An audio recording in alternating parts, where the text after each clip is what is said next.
우리 한 절씩 교독하고 마지막 절은 함께 읽도록 하겠습니다. 얼마 있다가 떠나 갈라디아와 부르기아 땅을 차례로 다니며 모든 제자를 굳건하게 하니라.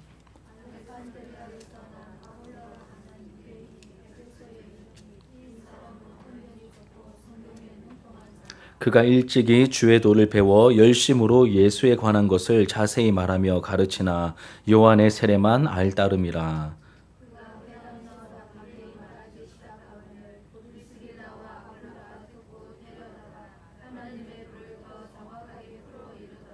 아볼로가 아가야로 건너가고자 하므로 형제들이 그를 격려하며 제자들에게 편지를 써 영접하라 하였더니 그가 감에 은혜로 말미암아 믿은 자들에게 많은 유익을 주니 이는 성경으로서 예수는 그리스도라고 증언하여 공중 앞에서 힘있게 유대인의 말을 이김이러라. 아멘.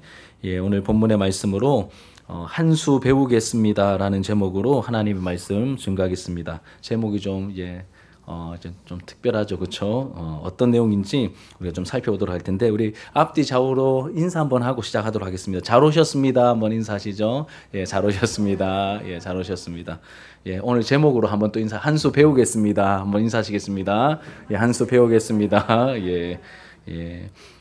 여러분 바울의 2차 선교 여행이 이제 일단락 되었습니다. 그리고 이제 고린도에서의 사역을 우리가 거의 마지막으로 보았고 또 갱그레아에서 머리 깎는 이야기까지 보았는데 그 이후의 장소들은 이제 파송 교회인 안디옥 교회로 돌아가는 그 과정에서 잠시 이제 거쳤던 장소들입니다. 하나님의 인도하심과 격려해 주심 가운데 2차 선교 여행을 잘 마쳤고요. 또 바울은 곧바로 이제 3차 선교 여행을 떠나게 됩니다. 그 내용을 담고 있는 22절과 23절 우리 같이 한번 읽겠습니다. 시작. 가이사랴에 상륙하여 올라가 교회의 안부를 물은 후에 안디옥으로 내려가서 얼마 있다가 떠나 갈라디아와 부르기아 땅을 차례로 다니며 모든 제자를 굳건하게 하니라. 아멘. 예, 팔레스타인 지역에 있는 유명한 한국인이 가이사랴로 배 타고 이동하죠. 갱그레아에 있다가 에베소에 있었고 그리고 에베소에서 배를 타고 가이사랴로 갑니다. 그리고 예루살렘이라는 이제 표현은 없지만 이 동사 올라갔다 내려갔다라고 하는 이 단어는 예루살렘을 표현할 때 쓰는 동사입니다. 그래서 예루살렘에 가서 이제 보고를 한 다음에 파송교회인 안디옥으로 내려갔다는 것을 우리가 알 수 있습니다. 이제 성전이 있는 예루살렘으로 오갈 때 사용한 이 동사 관용어적인 표현이라고 보시면 되겠습니다. 드디어 자신을 파송해 주었던 그 모교회 안디옥 교회의 2차 선교 여행을 마치고 사도 바울이 도착하게 되었습니다. 수년 만에 이렇게 한 3년 정도 만에 고향 같은 교회에 돌아온 것이죠. 2차 선교 여정 우리가 그동안 오랜 시간 동안에 함께 나누었었는데 좀 리마인드 해보면 처음에 계획했던 것보다 훨씬 더 멀리 갔죠. 처음에는 아시아 지역만 돌려고 했었는데 환상 가운데 마게도냐 사람이 나타나기도 했고 성령께서 간섭하셔서 그 발걸음을 이제 넘어가게 하십니다. 그래서 유럽으로 가게 되었죠. 그러니 여러분 그 일정을 보시면 1차는 2년 정도 그리고 거리는 약 2240km 정도 된다라고 하고 또 2차 선교 여행은 기간이 훨씬 길어집니다. 3년이고 거리도 배 이상 한 약 5000km 정도 돌아다닌 그 고된 일정이었습니다. 그러면 여러분 이렇게 좀 사역을 많이 하고 왔으면 그 다음 뭘 좀 해야 될까요? 좀 푹 쉬어야 되지 않겠습니까? 푹 쉬어야 될 것 같습니다. 그런데 바울은 안주하지 않고 얼마간 있다가 3차 선교 여행을 출발합니다. 그렇다고 한 2, 3일 있다가 바로 간 건 아니고 짧게는 한 석 달에서 길게는 한 6개월 정도 텀이 있긴 했지만 생각보다 빨리 추스려서 3차 선교 여행을 출발하게 된 것이죠. 우리 23절을 다시 한번 읽어볼게요. 23절 시작. 얼마 있다가 떠나 갈라디아와 부르기아 땅을 차례로 다니며 모든 제자들을 굳건하게 하니라. 핵심은 오래 머물지 않았다는 것입니다. 얼마 있다가 떠나버립니다. 좀 쉬면 좋을 것 같은데 서둘러 3차 선교 여행길에 오르고 있는 바울의 모습. 왜 이렇게 서두르다시피 출발을 한 것일까요? 왜 이렇게 서두르다시피 출발한 걸까요? 물론 바울의 좀 일중심적인 그러한 스타일이 작용했을 수도 있습니다. 예. 그렇지만 그것보다 더 중요한 이유가 있는데 무엇이냐면 1차, 2차 선교 여행을 돌면서 생명을 걸고 복음을 전했지 않습니까? 복음을 전했고 그때 복음을 듣고 예수님을 영접한 사람들 그리고 그렇게 세워진 교회가 걱정이 되었기 때문입니다. 이 시기는 교회가 이제 처음으로 세워지는 예수 믿는 사람들이 이방 세계에서 처음으로 등장하고 있던 그런 시기였기 때문에 사도 바울이 부재해버리면 그들을 돌봐줄 사람이 제대로 돌봐줄 사람이 있습니까? 없습니까? 없습니다. 바울이 직접 가서 챙겨줘야 하는 물론 리더들을 종종 세우기도 했지만 자기가 직접 가서 돌보아야 했던 이 처음 시기였기 때문에 사도 바울은 그렇게 마음을 많이 쓸 수밖에 없었죠. 그래서 자신을 통해 세워진 교회들이 건강하게 자라고 있는지 또 어린 성도들이 거짓된 가르침에 미혹되지 않도록 살펴야 한다는 그 마음에 제대로 쉬지 못하고 그 3차 선교 여행을 거의 곧바로 떠나게 됩니다. 그래서 얼마 지나지 않아서 이제 3차 여행을 출발하죠. 이미 세워진 교회들이 잘 있는지 살피기 위해서 그들을 돌아보고 굳건하게 세우기 위한 목적으로 출발을 합니다. 이런 바울의 모습을 보면서 도전을 좀 받게 됩니다. 특별히 목회자인 저는 좀 더 그런 것 같습니다.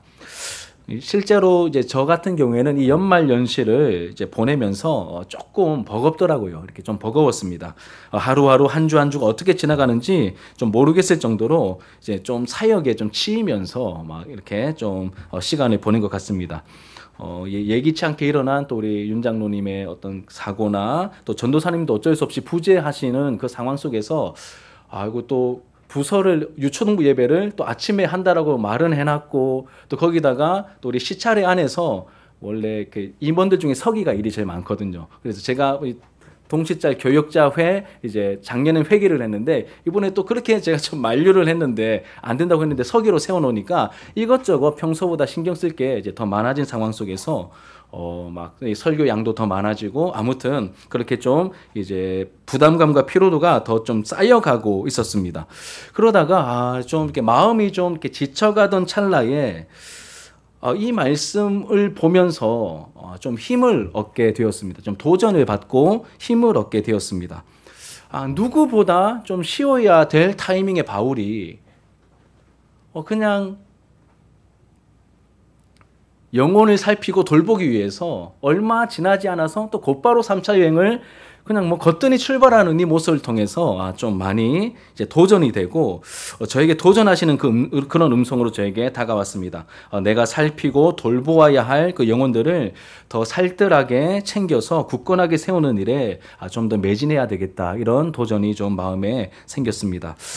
그래서 사역적으로 좀 피곤한 상황이었지만 더 애를 써야 되겠다라는 마음이 들어서 제가 한 달쯤 전부터 계속 말씀드리듯이 이 새가족부를 준비하고 가정별 신방을 그래서 좀 더 애를 쓰면서 하려고 하는 것입니다. 생각 같아서는 신방 이미 2번 했고 이미 다 가봤고 그냥 또 받는 분들도 좀 부담스러워 하실 것 같은데 그냥 넘어가자고 할까? 이런 마음이 들더라고요. 그런데 그런 마음을 고쳐먹었습니다. 처음엔 부담이었지만 말씀을 준비하면서 이 바울의 마음을 배우게 되고 부담이 변하여 기대하는 마음으로 좀 바뀌는 것을 느낄 수 있었습니다. 여러분들의 삶의 자리에 좀 더 가까이 찾아가서 말씀을 나누고 함께 기도할 때 하나님께서 여러분들 각 가정을 어떻게 위로하시고 격려하실지 사실 기대가 좀 됩니다. 사실 기대가 좀 돼요. 특별한 하나님의 은혜가 임하고 이런 건 아닙니다. 그냥 평소의 삶 가운데 있는데 막 지쳐만 있었던 저의 모습이었다면 이 말씀을 통하여서 그냥 왠지 모를 어떤 도전을 주시고 격려를 해 주셨기 때문에 찾아가야지. 마땅히 찾아가야지. 가까이 찾아가서 기도 제목을 받고 주신 말씀을 나누고 함께 기도하면 하나님께서 그 가정에서 예배드릴 때 주시는 은혜가 분명히 있을 거야. 이런 마음이 들면서 기대하는 마음이 들었습니다. 사랑하는 여러분 부탁을 드립니다. 이번 신방을 준비할 때 여러분들께서도 어쩔 수 없이 목사님 또 신방 오신단다. 아이고 청소하기 귀찮고 음식 내기 귀찮은데 그냥 일 하나 치르지 뭐, 이런 마음이 혹시 있으시다면 여러분 오늘 이 말씀 앞에서 함께 좀 바꾸었으면 좋겠습니다. 아니면 하나님께서 이 마음을 바꾸어 주셨으면 좋겠습니다. 이런 마음이 아니라 하나님께서 우리 가정에 주실 말씀과 행하실 새 일을 기대하면서 여러분 기도 제목을 단디 적어서 저한테 주십시오. 여러분들이 바라는 소원과 하나님의 뜻이 무엇인지 단디 찾으면서 저에게 주십시오. 그럼 저도 남아있는 기간 동안에 최선을 다해서 기도하고 최선을 다해서 말씀을 준비한 이후에 여러분들을 찾아가서 함께 예배드리고 하나님의 마음을 구하면서 함께 마음껏 축복하는 시간을 가지도록 하겠습니다. 꼭 필요한 은혜를 우리 가정들마다 주실 줄 믿습니다. 여러분 그렇게 기대하시면서 하셨으면 좋겠고, 또 여러분 신청하실 때 명령은 아닙니다. 이제 권면입니다. 웬만하면 가족들이 다 모일 수 있는 저녁 시간에 여러분 신청을 해주시면 좋겠습니다. 웬만하면요. 그게 꼭 안 된다고 하면 나 또 괜찮지만 우리 식구들이 웬만하면 다 모일 수 있는 시간에 같이 예배를 좀 드렸으면 좋겠습니다. 이제 그런 마음이 많이 들어서 여러분들께 말씀을 좀 드립니다. 여러분 오해 없이 들으시고 또 신청해 주셨으면 좋겠습니다. 여러분 그렇다고 제가 이 쉼은 사치라고 말씀드리는 것은 결코 아닙니다. 몸을 가지고 있는 유한한 우리임을 누가 가장 잘 아실까요? 하나님이 가장 잘 아십니다. 그래서 쉼이 필요 없으신 하나님께서 일부러 우리에게 안식을 주시기 위해서 6일 창조하시고 7일째 안식하셨습니다. 일부러 우리에게 쉼을 주시려고 안식하셨죠. 몸을 가진 우리의 유한함과 연약함을 누구보다도 하나님께서 잘 아십니다. 예수님은 더 잘 아시겠죠. 사람이 되어 이 땅에 오셨기 때문에 우리의 연약함을 체휼하여 더 잘 아십니다. 적절한 쉼이 필요하다는 것을 하나님께서 너무 잘 아십니다. 그런데 문제가 뭐냐면, 문제는 항상 우리의 연약한 본성입니다. 우리의 연약한 본성이죠. 뛰고 있으면 뭐 하고 싶습니까? 막 달리고 있으면 멈추고 싶고, 멈추고 있으면 앉고 싶고, 앉아 있으면 눕기 전에 뭐 좀 먹고 싶고, 먹고 나면 배 따뜻해지니까 또 눕고 싶고, 이게 우리의 연약한 본성이죠. 물론 쉼이 필요할 때가 있지만 제가 이제 이 세상이 돌아가는 모습을 나름 좀 이렇게 좀 생각해 볼 때 이 쉼을 너무 과하게 강조하는 것 아닌가라는 그러한 생각을 가지게 됩니다. 그래서 어떻게 해서든 약간 좀 분위기가 어떻게 해서든 일을 좀 안 하려고 하는 그런 문화 아닌 문화가 좀 형성되는 것 아닌가. 힘든 일은 더더욱 안 하려고 하는 것 같습니다. 그럼 이게 젊은이들만의 문제가 아닌 것 같아요. 우리 어른들도 비슷한 것 같습니다. 뭐 힘든 일은 안 하려고 하고 피하려고 하고 그리고 뭐 도피성 여행을 또 많이 다니시는 거 아닌가라는 생각을 하게 됩니다. 저는 여러분들을 정죄하는 게 아닙니다. 쉼이 필요하다는 전제하에서 우리의 연약한 본성 때문에 그러한 일들을 행할 수 있다는 것을 제가 말씀을 드리는 겁니다. 내가 말씀을 기준으로 쉼을 가지거나 목적이 있는 여행을 하는 것은 괜찮습니다, 여러분. 말씀을 기준으로 쉼이 필요할 때 쉼을 가지고 목적이 있는 어떤 여행을 하거나 가족들과 시간을 가지는 것은 괜찮습니다. 근데 뭐가 문제냐면 이 분위기 속에서 남들이 하니까, 남들 다 하니까 나도 해야 되지 않겠어? 이렇게 따라가는 거는 여러분 안 됩니다. 그렇게 하는 것은 문제가 됩니다. 여러분들께서 지금 어떤 시간을 보내고 있고 어떤 마음을 가지고 계시고 어떤 계획을 가지고 있는지 저는 잘 모릅니다. 하지만 분명한 것은 삶의 형편이 모두가 다 녹록지 않다는 것은 저도 이미 충분히 알고 있습니다. 하지만 여러분, 하나님 없이 살아가는 이 세상 사람들의 유행과 풍조를 무분별하게 따르는 일은 멈추셔야 됩니다. 남들 다 하니까 따라하는 것은 우리가 멈추셔야 합니다. 우리의 정체성은 말씀으로부터 배우고 따르는 사람이라는 것을 명심하셔야 됩니다. 우리의 기준은 무엇입니까? 신앙생활의 유일한 법칙은 정확무오한 하나님의 말씀이지 않습니까? 이 말씀으로부터 배우고 말씀을 우리의 기준으로 삼으며 우리의 삶의 패턴을 점검해야 하는 것이죠. 정말 쉬어야 할 때인지 아니면 남들 따라 쉬려고 하는 것인지 살필 수 있습니다, 여러분. 그리고 살펴야만 합니다. 쉼이 필요하면 눈치 보지 말고 쉬시면 됩니다. 그런데 그렇지 않은 순간인데 이쯤 되면 남들 다 쉬니까 나도 뭐 이렇게 가시면 하나님께서 기뻐하시는 바가 아닐 수 있고 아닐 것 같고, 그리고 우리의 삶의 패턴이 점점 게을러지는 패턴으로 갈 것 같습니다. 이 부분에 우리가 깨어 있어야 하는 것이죠. 말씀 앞에서 정직하게 반응할 때 그 말씀이 우리의 영혼을 비추시고 빛이 되어 비추셔서 우리의 삶을 비추시며 질서가 잡히게 하시며 인도해 가실 것입니다. 우리 이 부분을 우리가 좀 마음에 이 쉼에 대한 부분들, 또 이 바울의 행동을 통한 그 도전을 우리가 함께 받게 되기를 바랍니다. 이 바울이 3차 선교 여행을 이렇게 얼마간 있다가 거의 곧바로 이렇게 출발한 이후에 사도행전의 저자인 누가는 한 인물을 굉장히 비중 있게 다루면서 설명합니다. 한 인물이 등장하게 되죠. 한 인물을 소개합니다. 그 인물이 바로 아볼로죠. 아볼로. 그리고 이 아볼로에 대한 설명이 24절과 25절에 나옵니다. 같이 한번 읽어볼까요? 24절과 25절. 시작. 알렉산드리아에서 난 아볼로라 하는 유대인이 에베소에 이르니 이 사람은 언변이 좋고 성경에 능통한 자라. 그가 일찍이 주의 도를 배워 열심으로 예수에 관한 것을 자세히 말하며 가르치나 요한의 세례만 알 따름이라. 아멘. 이 아볼로에 대해서 설명을 합니다. 이 아볼로가 등장하는데 아볼로가 어디 출신이라고 소개하죠? 알렉산드리아 출신인데 에베소에 와 있습니다. 그럼 이 알렉산드리아라는 이 도시가 굉장히 크고 유명한 도시입니다.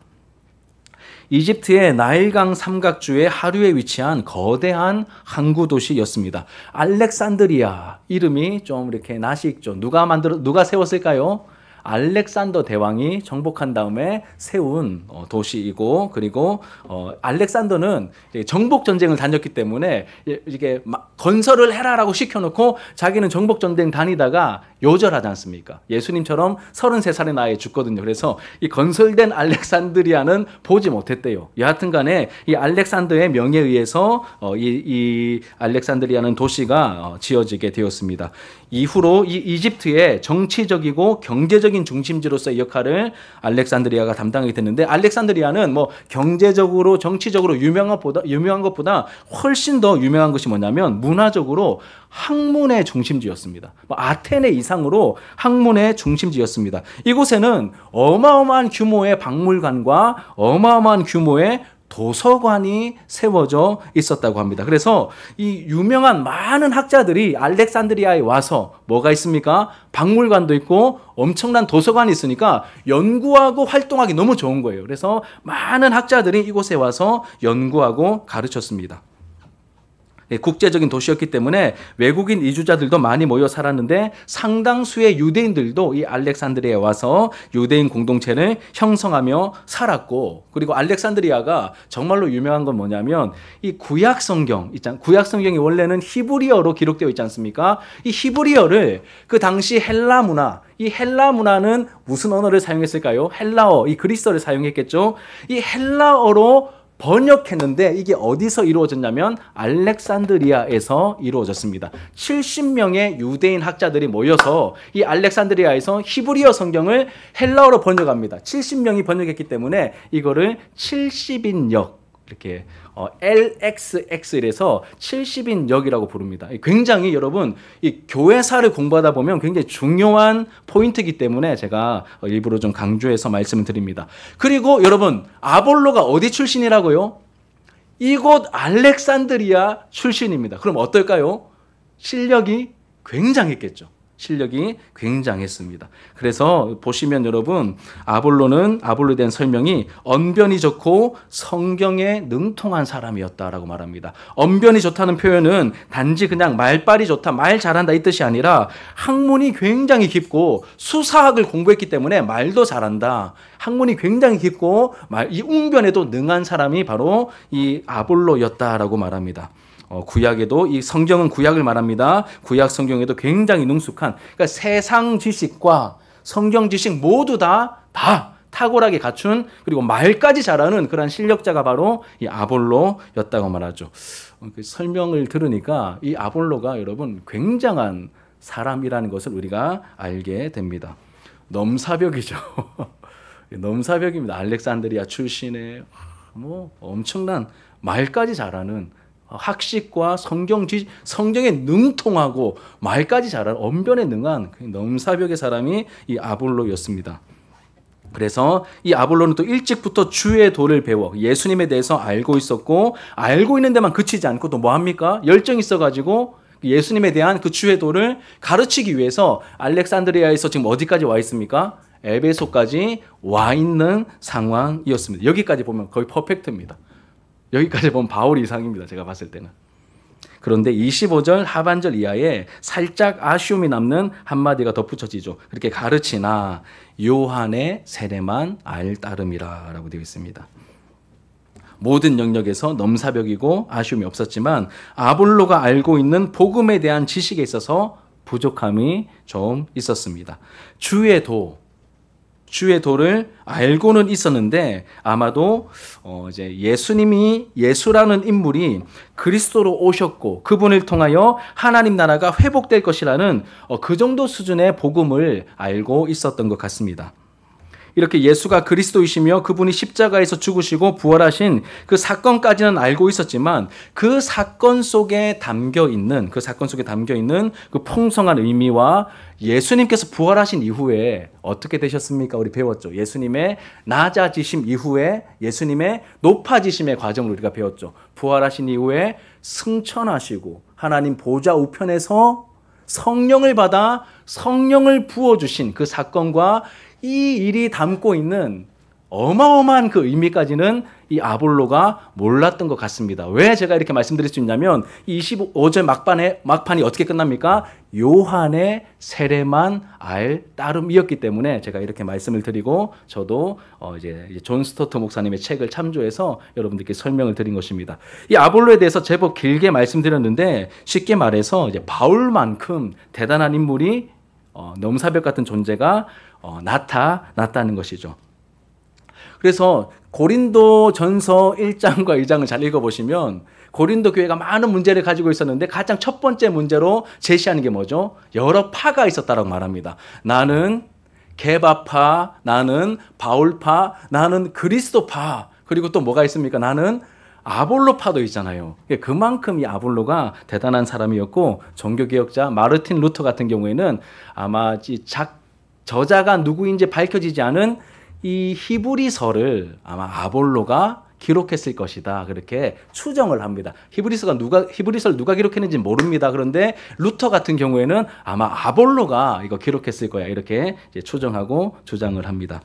뭐 이렇게 아볼로에 대해서 제가 거창하게 말씀드렸는데 제가 이 지점에서 하나님의 일하심에 감동을 받게 된 포인트가 있습니다. 뭐냐면 바울 혼자서 생고생하는 것처럼 보였는데 하나님께서 준비시켜 두신 하나님의 사람이 등장하는 이 모습 때문에 제가 감동을 받았습니다. 바울 홀로 그렇게 막 고생하는 것이 아니라 누군가 홀로 고생하지 않게 하시고 하나님의 사람들이 곳곳에서 주신 사명들을 감당하고 있습니다. 지금도 마찬가지겠죠. 여러분 그냥 나 혼자 지금 생고생하는 거 아니야 싶은 그 상황에서도 내가 아직 만나지 못했지만 곳곳에 하나님께서 예비해 두신 나보다 더 탁월한 사람들이 곳곳에서 하나님 나라의 그 확장을 위해 그 복음 전파를 위해 지금도 그곳에서 준비되고 있고 사역하고 있다는 것을 우리에게 보여주십니다. 지금도 그러하겠죠. 과거에도 이랬고 지금도 그러합니다. 물론 하나님께서 우리와 함께 하시지만 우리의 연약함을 아시기 때문에 이런 하나님의 사람들이 있다는 것을 알려주시고 또 때로는 만나게 하셔서 도움을 서로 주고받게 하시는 것이 하나님의 일하시는 방법입니다. 계속 내용을 살펴보시면 여러분 비록 완벽하진 않았지만 자기가 할 수 있는 최선을 다하고 있는 이 아볼로 에베소에 있는 회당에서 주의 도를 나름 이렇게 가르치고 있었습니다. 열정적으로 가르치고 있었고 이때 그 자리에 누가 있었냐면 브리스길라와 아굴라 부부가 이 에베소에 있었습니다. 브리스길라와 아굴라 부부가 아볼로가 전파하는 그 주의 도를 들었겠죠. 들었습니다. 듣고 보니까 다 맞는 말인데 뭔가 좀 아쉬운 거예요. 설교를 들어보니 다 맞는 말이고 너무 세련됐고 너무 말도 잘하고 너무 깊기도 한데 뭔가 아쉬움이 좀 있었습니다. 여러분 탄산음료 좋아하십니까? 탄산음료. 저는 탄산음료를 좋아하는데 이제 사이다 같은 거 시원 이렇게 딱 마시면 이렇게 막 목에서 막 딱 걸리면서 탄산음료 사이다라는 표현이 있듯이 이렇게 하려면 사이다가 어때야 될까요, 여러분? 시원해야 되겠죠, 그렇죠? 시원해야 이게 탄산이 제대로 확 터지면서 시원한 느낌 들 텐데 마치 시원하지 않은 탄산음료처럼 이걸 우리 아이들은 요즘 이렇게 말하더라고요. 이제 킥이 없는 거예요. 뭔가 킥이 빠진 것 같은 그러한 복음 설교를 이제 듣게 된 것입니다. 예수님에 대해서 말하긴 말하는데 뭔가 이 시원함, 뭔가 한방, 뭔가 킥이 없는 그러한 느낌을 받았다는 것이죠. 그래서 아볼로의 설교가 마치자마자 이 브리스길라와 아굴라, 제가 줄여서 말하겠습니다. 이제 부하 부부입니다. 부하 부부. 이 부하 부부가 아볼로를 살짝 데려다가 하나님의 도에 대해서 그가 모르는 것 같으니까 더 정확하게 풀어서 알려줍니다. 그리고 아볼로는 이들 부부로부터 원포인트 레슨을 받는 것이죠. 원포인트 레슨을 받고 복음에 대한 이해가 일치월장합니다. 킥이 생긴 거예요. 딱 설교를 들으면 세련되긴 세련되고 뭔가 깊이도 있고 한데 뭔가 이렇게 막 내 영혼을 후벼 파는 이 성령의 날선 검과 같은 이 킥이 없는데 그 킥까지 이제 갖추게 된 것이죠. 확실한 한 방이 더해졌던 것 같습니다. 그래서 이 이후로는 아볼로가 에베소를 떠나 아가야 지역, 아가야의 수도가 어디라고 했죠? 기억나십니까? 고린도죠. 고린도입니다. 그래서 아가야 지역으로 갔다는 것은 아마 고린도로 갔을 것 같습니다. 왜 건너갔을까요? 알렉산드리아에서 에베소로 왔던 이유가 주의 도를 전하기 위해서 왔듯이 이 에베소에 있다가 원포인트 레슨을 받고 복음에 대한 뭔가 더 엄청난 그 영광을 발견한 이 아볼로가 아가야로 건너간 이유도 다른 것이 아니라 그 깨닫게 된, 내가 알게 된 그 복음을 전하기 위해서 그 아가야 지역으로 건너갔던 것이겠죠. 그래서 저는 이 부분을 읽으면서 묵상하면서 이 아볼로에게서 낯선 남자의 향기가 난다 느꼈습니다. 누굽니까? 누가 생각나십니까? 자꾸 복음 전하기 위해서 돌아다니는 모습을 보니 누가 생각나십니까? 사도 바울이죠. 사도 바울입니다. 너무 이 부분은 굉장히 이 바울의 향기가 아볼로에게서도 난다라는 생각을 하게 되었습니다. 주의 도를 전하기 위해 이곳저곳을 다니는 열정이 바울과 많이 닮아 있습니다. 그런데 이 아볼로에게 아가야 지역은 낯선 땅입니다. 알렉산드리아 출신이고 지금 에베소까지는 왔는데 아직 유럽 지역인 이 고린도까지는 가보지 못했을 것 같습니다. 그런데 제가 고린도에서 사역을 2번 나누어서 설교하면서 이 고린도가 어떤 도시라고 여러분들께 말씀을 드렸죠? 한마디로 말하면 바울이 심히 떨고 두려워하고 위축되게 만들었던 영적으로 이 세상 문화와 그리고 뭔가 이렇게 우상 숭배의 거의 끝판왕 같은 도시가 이 고린도였지 않습니까?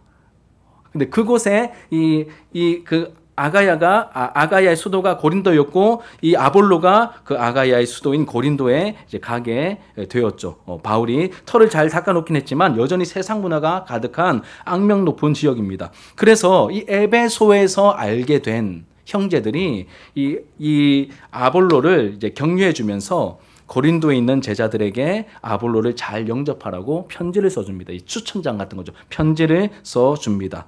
잘 알지 못하는 아볼로를 복음 안에서 교제한 이후에 힘을 다해 세워주고 있는 그 형제들. 아마 고린도 교회에서 넘어와 에베소에 잠깐 이렇게 있었던 그러한 형제들이었던 것 같고 거기에 또 누가 포함되어 있습니까? 부하 부부도 함께 포함되어 있었겠죠. 우리 27절 말씀 같이 한번 읽겠습니다. 27절 시작. 아볼로가 아가야로 건너가고자 함으로 형제들이 그를 격려하며 제자들에게 편지를 써 영접하라 하였더니 그가 감에 은혜로 말미암아 믿은 자들에게 많은 유익을 주니 그렇게 아볼로는 이 부하 부부를 만난 이후에 더 잘 준비되어서 아가야, 이 고린도로 갔습니다. 이 고린도 교회는 아볼로로 인해서 뭐라고 말합니까? 이 형제들, 이제 아마 고린도 교회 형제들일 겁니다. 이 고린도 교회 형제들이 이 아볼로로 말미암아 뭘 얻었습니까? 많은 유익을 얻었다고 말합니다. 왜냐하면 아볼로가 성경으로 예수가 그리스도라는 것을 많은 사람들 앞에서 증언하면서 복음을 대적하는 유대인들의 말을 이겼기 때문이다. 이렇게 설명을 하고 있습니다. 여기서 이제 많은 유익을 주었다라고 말하는데 많은 유익을 영어로 보니까 굉장히 단순하게 영어가 되어 있다. Great help입니다. Great help. 큰 도움을 아볼로가 고린도에 가서 주었다는 겁니다. 어떤 식으로 주었습니까? 성경으로, 성경에 능했기 때문에 성경으로, 이 구약 성경으로 예수가 그리스도라는 것을 많은 사람들 앞에서 너무나 명쾌하게, 너무나 분명하게, 너무나 힘이 있게, 제가 썼던 표현대로 너무나 이 한방 킥이 있는 이 말씀을 딱 전하니까 유대인들이 꼼짝을 못하는 거예요. 왜냐하면 성경으로 말하니까 꼼짝을 못하는 겁니다. 그래서 유대인들의 말을 이겼기 때문이다라고 말하는데, 유대인들이 당해낼 재간이 없었던 것이죠. 이 아볼로가 이 브리스길라와 아굴라 부부를 만나서 예수 그리스도께서 높아지시고 성령을 부어주심으로 이루어지게 된 그 복음의 깊고 충만한 의미를 깨닫고 성령 충만한 가운데 성경으로 예수가 그리스도라는 것을 전하니까 누구도 막을 수 없는 겁니다. 유대인들을 말로 이겼다라고 말합니다. 이런 방식으로 고린도 교회에 많은 유익을, great help를 주었다라고 말하는데 28절을 같이 한번 읽겠습니다. 그냥 이긴 게 아니라 이렇게 표현합니다. 시작. 이는 성경으로서 예수는 그리스도라고 증언하여 공중 앞에서 힘있게 유대인의 말을 이기미러라. 그냥 이긴 게 아니죠. 어떻게 해요? 힘있게, 넉넉하게 힘있게 유대인들의 말을 이겼다라고 말합니다. 여러분, 아볼로라는 이 굵직한 인물이 등장했다는 것도 중요하지만 더 중요한 것은 이 에베소에서 아볼로와 이 브리스길라 아굴라 부부가 만났다는 사실은 더 중요합니다. 단지 만나서 통성명하고 밥 한 끼 먹고 안부 인사 묻고 그렇게 끝난 것이 아니라 이 아볼로의 부족한 부분을 이 브리스길라 아굴라 부부가, 이 부하 부부가 채워주었죠. 부족한 부분을 채워줍니다. 실력과 열정을 가진 아볼로였지만 이 시대적인 상황 속에서 복음에 대한 이해가 부족할 수밖에 없었습니다. 배울 기회가 없으니까요. 부족했었습니다. 그런 아볼로에게 도움을 주고자 하는 마음으로 이 하나님의 이 복음을 더 정확하게 이 부하 부부가 풀어주고 그 결과 아볼로가 복음을 증거하는 사람으로서 더 잘 준비될 수 있었고 에베소에서 아가야 지역의 수도인 고린도로 건너가서 사역하는 가운데 하나님 나라에서 큰 유익이 나타나게 되었습니다. 이 부분에서 우리에게 꼭 필요한 영적인 또 교훈을 발견하게 됩니다. 이렇게 학식과 성경과 웅변이 출중했던 아볼로가 여러분 별 스펙도 없는 이 아볼로하고 여러분 부하 부부가 비교가 됩니까? 우리는 성경에 익숙하니까 그런가 보다 하고 그냥 넘어가는데 아볼로는 어마어마한 사람, 넘사벽이었습니다. 그런데 이 스펙도 없어 보이는 이 부부가 와서 한 수 가르쳐 주겠다고 합니다. 인간적으로 여러분 그게 가능한 겁니까? 제가 이렇게 한번 설명드릴게요. 요즘 요리 프로그램이 다시 막 또 뜨고 있는 것 같은데 스펙이 탁월한 유학파 출신의 셰프가 요리를 했어요. 그런데 스펙이 없는 어떤 아줌마가 와서 음식 맛을 보니까 음식을 딱 먹어보니까 뭔가 좀 킥이 없는 거예요. 그 아줌마 관점에서 제가 그냥 마음대로 이름을 넣어서 한번 이렇게 흑백 요리사 아십니까? 흑백 요리사 굉장히 유명했죠. 흑백 요리사에서 안성재 셰프라고 이렇게 심사위원으로 나왔던 선전도 광고도 많이 찍던데 이 안성재가 요리를 딱 만들어서 딱 내놨는데 우리 노자희 권사님께서 이렇게 딱 이렇게 딱 맛을 딱 봤어요. 이렇게 안성재 셰프의 음식을 딱 맛을 봤는데 뭔가 킥이 없는 거예요. 그래가지고 안성재 셰프한테 이거 맛이 좀 부족하다. 그러면 여러분 안성재 셰프가 우리 노자희 권사님 그렇게 얘기할 때 어떻게 그 말을 듣고 메뉴를 바꿔야 정상입니까? 아니면 당신이 뭔데 이래야 정상입니까? 당신이 뭔데 이렇게 나와야 되지 않습니까? 인간적으로 봤을 때. 그런데 이 안성재가 노사희 권사님이 모르는 분인데 와가지고 그냥 이제 통성명했을 분인데 와서 딱 이렇게 이거 고춧가루가 좀 많이 들어갔다. 조금 빼고 대신 물엿을 좀 더 넣어라. 이렇게 제 마음대로 얘기하는 거예요. 예.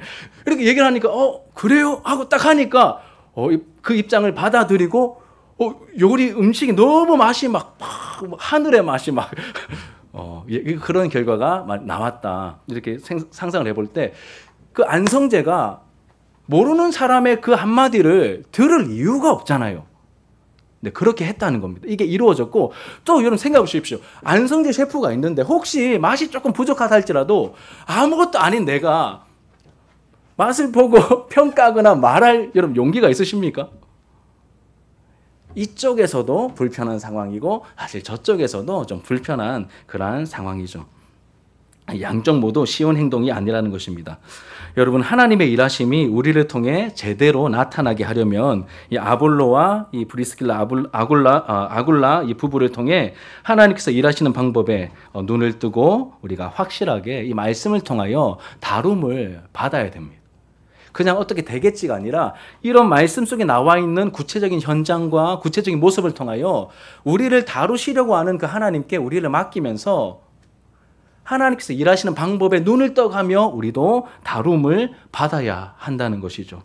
하나님은 곳곳에 하나님의 사람들을 준비시켜 놓으셨습니다.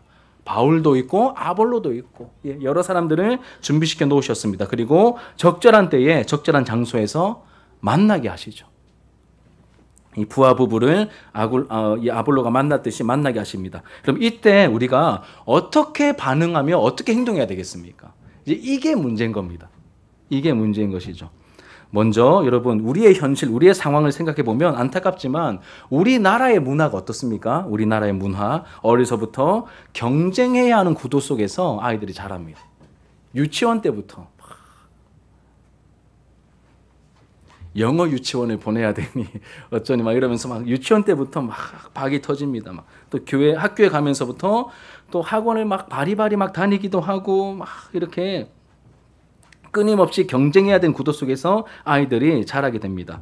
그러니 내 주변에 있는 친구들이 진짜 친구가 아닌 거예요. 어느 순간에 그냥 서로 뭐 이렇게 손해볼고 없을 때는 친구인데 이렇게 뭔가 딱 되면 시험 시즌 되거나 하면 막 공채가 안 보여주고 막 이런 식의 뭐 경쟁자가 되어버리는 그러한 문화 속에서 우리가 자라왔습니다. 그래서 그런지 심지어 여러분 교회들도 은근히 서로 비교하며 경쟁합니다. 웃픈 현실입니다, 여러분. 우리 교회가 있는 지역에 다른 교회가 들어서면 환영하기보다는 경쟁 상대로 인식하죠.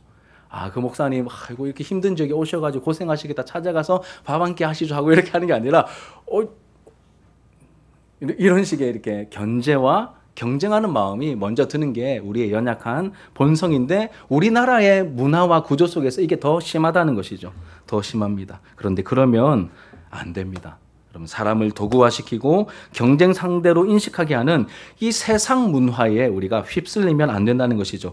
하나님 나라의 가치인 서로 돕고 내가 디딤돌이 되어 세워주는 문화가 자리 잡을 수 있도록 교회가 앞장서야 할 것입니다. 이웃 교회, 이런 생각이 이 말씀 묵상하면서 많이 들었습니다. 이웃 교회들 한번 좀 찾아다녀 봐야 되겠다. 얼굴이라도 좀 트고 우리가 환영을 할지 안 할지 모르겠지만 좀 잘 지내려고 조금 더 기도하며 내가 좀 더 이렇게 다가가는 액션들이 좀 필요하겠다, 이런 생각들이 좀 많이 들었습니다. 나를 희생하며 다른 사람을 먼저 섬겨야 하나님께서 원하시는 일들이 나타나기 때문에 우리가 이런 일들에 힘써야 하겠죠. 예수 그리스도의 통치가 우리를 통해 가정에, 교회에, 그리고 세상에 나타나게 하려면 우리가 말씀을 통하여 배운 대로 우리가 그렇게 실천해야 하는 것이죠. 내 옆에 있는 분들, 우리 교회 주변에 있는 교회들, 여러분 경쟁자가 아니라 동력자입니다. 여러분 잊으시면 안 됩니다. 동력자입니다. 이제 말씀을 적용하며 정리하며 마치려고 합니다.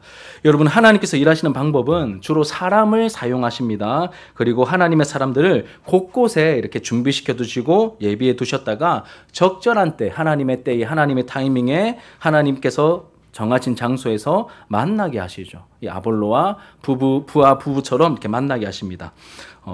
이때 하나님께서 원하시는 뜻인 서로가 서로에게 도움을 받으며 영적인 윈윈이 일어나려면 우리가 말씀으로 잘 준비되어 있어야 합니다. 그럼 다룸을 받아야 됩니다. 하나님의 말씀으로 깊이 다룸을 받아야 됩니다. 이 부분 이게 적용입니다. 첫 번째로는 여러분 말씀 앞에서 말씀의 다룸을 받는데 말씀 앞에서 드러난 우리의 연약함을 깊이 좀 인정하는 일이 필요할 것 같습니다. 남들이 좀 잘해야지가 아니라 이 말씀을 나에게 하고 계시잖아요. 나의 연약함을 우리가 보면서 깊이 인정하고 회개하는 자리로 하나님 앞에 나아가야 할 것 같습니다.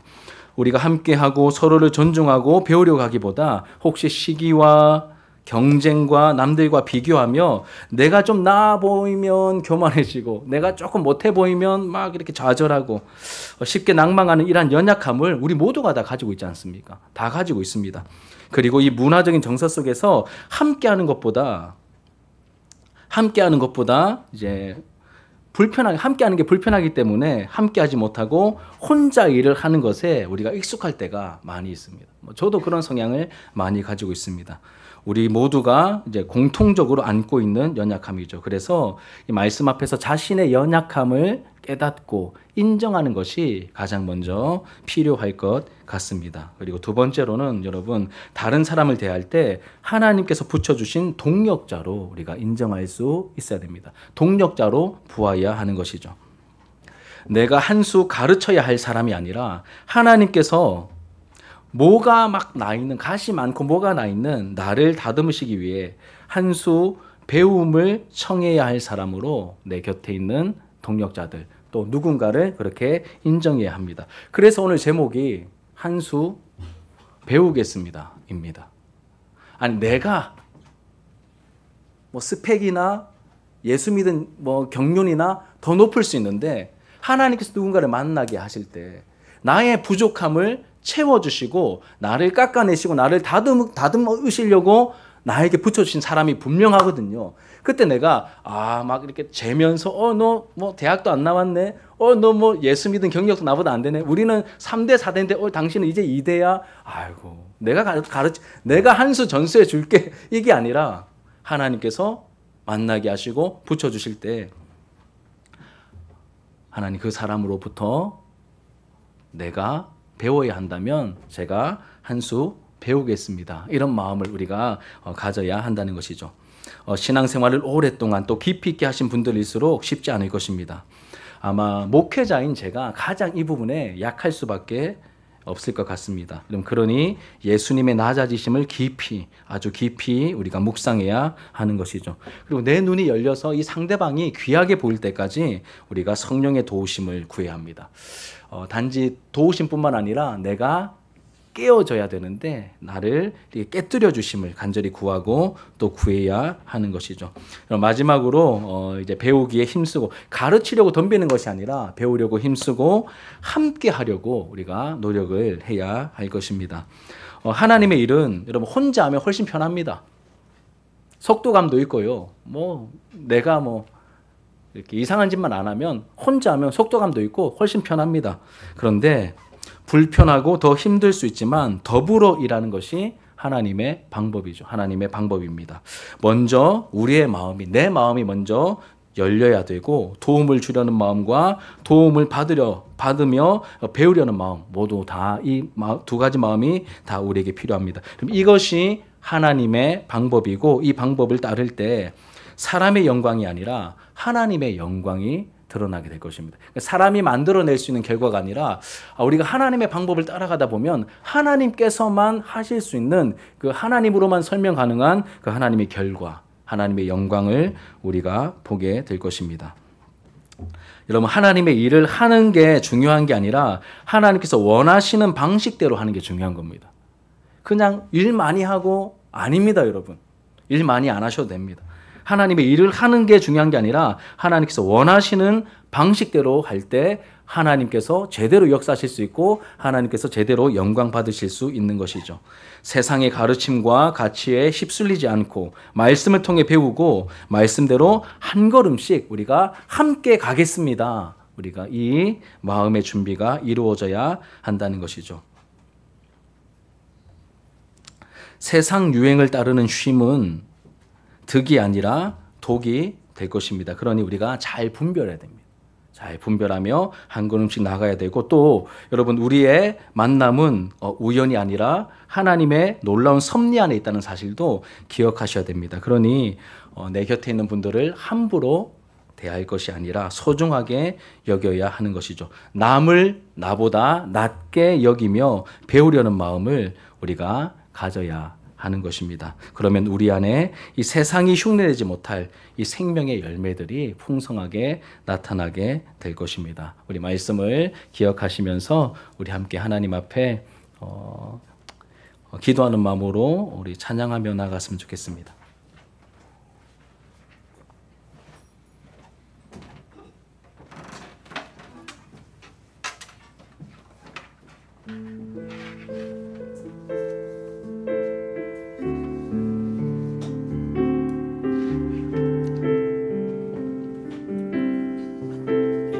때로는 너희 앞에, 때로는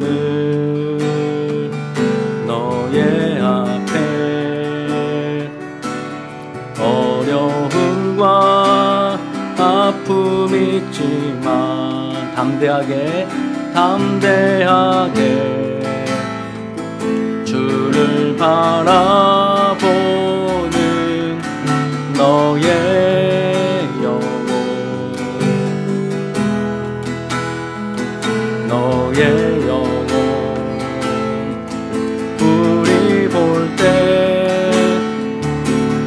얼마나 아름다운 너의 영혼 통해, 너의 영혼 통해 큰 영광 받으실, 큰 영광 받으실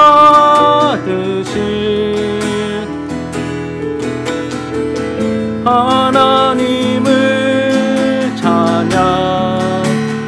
오 할렐루야. 너는 택한 족속이요 왕같은 제사장이며 거룩한 나라, 하나님의 소유된 백성, 너의 영혼 우리 볼 때 얼마나 사랑스러운지,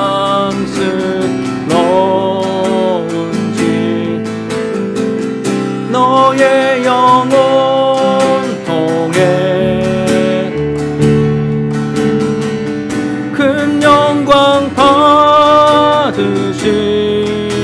하나님을 찬양. 오 할렐루야.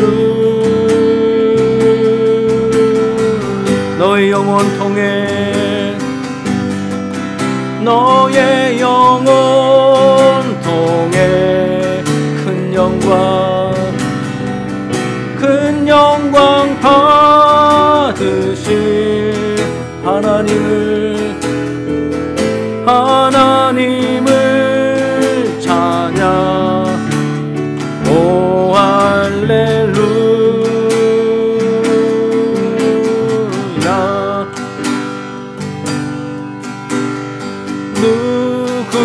누군가 널 위하여,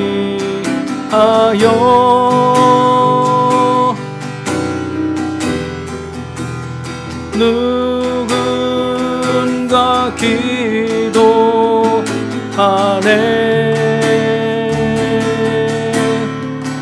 내가 홀로 외로워서 마음이 무너질 때 누군가 널 위해 기도하네. 누군가 널 위하여, 누군가 널 위하여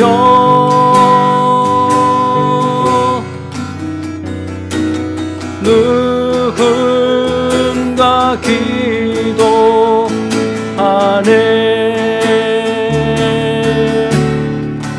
내가 홀로 외로워서 마음이 무너질 때 누군가 너